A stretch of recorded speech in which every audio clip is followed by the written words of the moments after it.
Oppenheimer starts with a poignant shot of raindrops falling into a puddle, symbolizing and foreshadowing a chain reaction, a recurring image representing Oppenheimer's fear of atomic energy's destructive potential. This takes place in the school courtyard at Cambridge when Oppenheimer was younger. The movie also draws inspiration from the Greek story of Prometheus, who stole fire from the gods, a parallel to humanity's technological advancements and the dangers they pose. The pivotal year of 1954 plays a significant role in the film, where Oppenheimer's past communist leanings are brought up during a closed hearing for the renewal of his security clearance. Nolan uses on-screen text to label the timelines, 1. Fission and 2. Fusion, indicating Oppenheimer's time developing nuclear fission before World War II and the development of hydrogen bombs that require nuclear fusion after the war. These timelines highlight Oppenheimer's life before and after World War II and the Manhattan Project in color, while Lewis Strauss, his perspective on the world, and Oppenheimer are in black and white. Nolan connects these two timelines at Princeton University with Lewis Strauss showing Oppenheimer's new office. We see Oppenheimer walk to Albert Einstein, who is throwing pebbles into a pond. Einstein's hat blows off from a gust of wind, and he laughs as Oppenheimer picks up the hat and hands it back to Einstein. We do not hear any dialogue, only that Oppenheimer said something to Einstein. He walks away moments later, devastated. He passed Lewis Strauss and didn't say a word. This really bothered Strauss as he believed they were insulting him, and this will eventually undo Strauss at the end of the film due to his insecurity. We move to a young Robert Oppenheimer during his days in Cambridge. While he is in the lab, he accidentally knocks over some glass and it shatters. The professor is not keen on Oppenheimer and does not let him go to Niels Bohr's lecture, which is Oppenheimer's idol. Everyone leaves the classroom, and Oppenheimer decides to inject potassium cyanide into an apple sitting on his professor's desk, and then leaves to go to Bohr's lecture. This actually happened. But according to Robert Oppenheimer's grandson, a few hours ago he recently said that this is not true and this is a serious accusation. At night, we see Oppenheimer laying in his bed and staring out the window. He is in deep visualization of a hidden world of mass energy. He is obsessed with how powerful it is. He bounces a tennis ball on a wall back and forth. He throws glass cups on the floor, fascinated by how they break. It all symbolizes energy. Moreover, the effect of firing neutrons into other atoms and splitting them apart, releasing more neutrons and creating a chain reaction, which he fears will engulf the world in flames. At a like-minded communist party, Oppenheimer met Hakon Chevalier. They talked, and later in their discussion, Oppenheimer tells him how a star dies.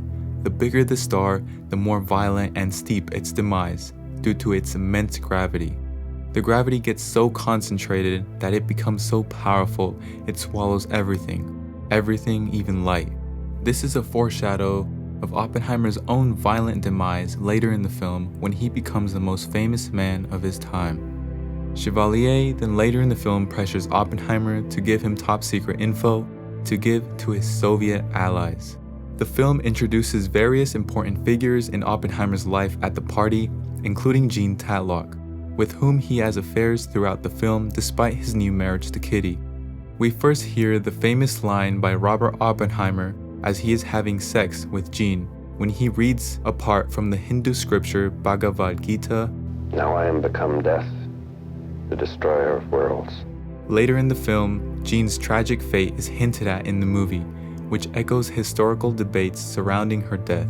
In the scene where she appears to be taking some pills to become unconscious and then puts her head in the bathtub filled with water, there is a brief moment where we see a pair of black gloves forcing her head into the water. Nolan included this as there was a conspiracy that the US government had her killed in order for Oppenheimer to be fully committed to the Manhattan Project. The film then begins to move to the assembling of the project in Los Alamos, New Mexico, with epic music by Ludwig Göransson blasting in the background. It finally arrives at the extremely tense countdown to the detonation of the gadget. With immensely tense violins and strings playing staccato, it had me and everyone else on the edge of our seats. The countdown finally hits 1 and the bomb goes off with a bright, magnificent flash. You can see the bomb and its fire in absolute detail as you have never seen in a film. And it's crazy to think that this film contained no CGI, no computer effects. An actual bomb was set off.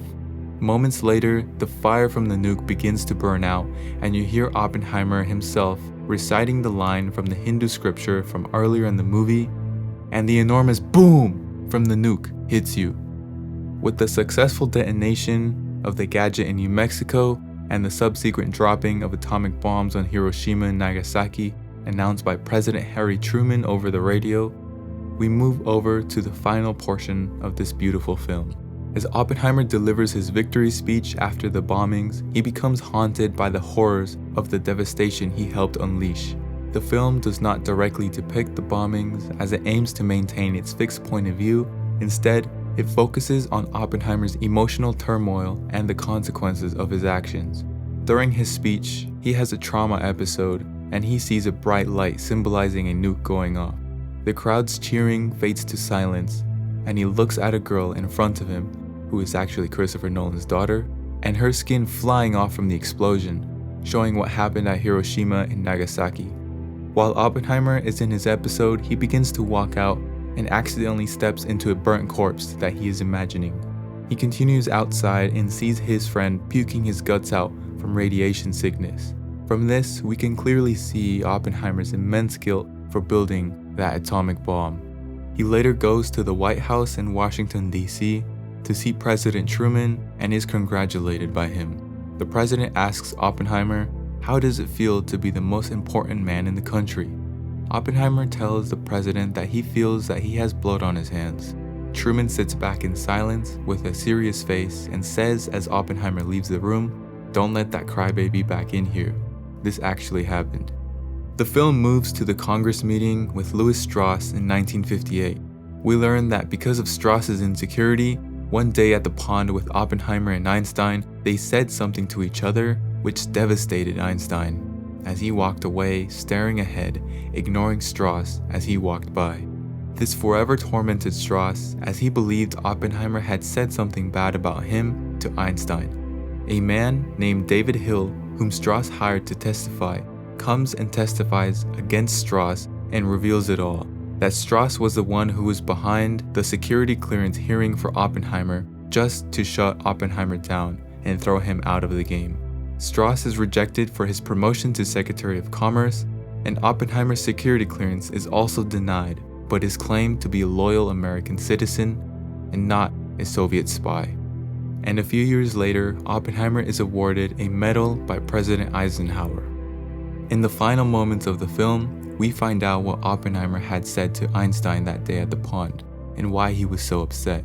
Oppenheimer had asked him if he remembered when he came to him regarding the nuclear explosion, setting the atmosphere on fire, and destroying the world. As his calculations had led him to near zero, Einstein said he remembers it well, and what about it? Oppenheimer said he believed that's what they did. The creation of long-range missiles with nukes on them called nuclear warheads, fired upon between countries and engulfing the planet in nuclear war while burning the atmosphere in hatred. That's my explanation for Oppenheimer. I hope the movie made better sense to you, and I hope you enjoyed it. Please like and subscribe, and have a great day.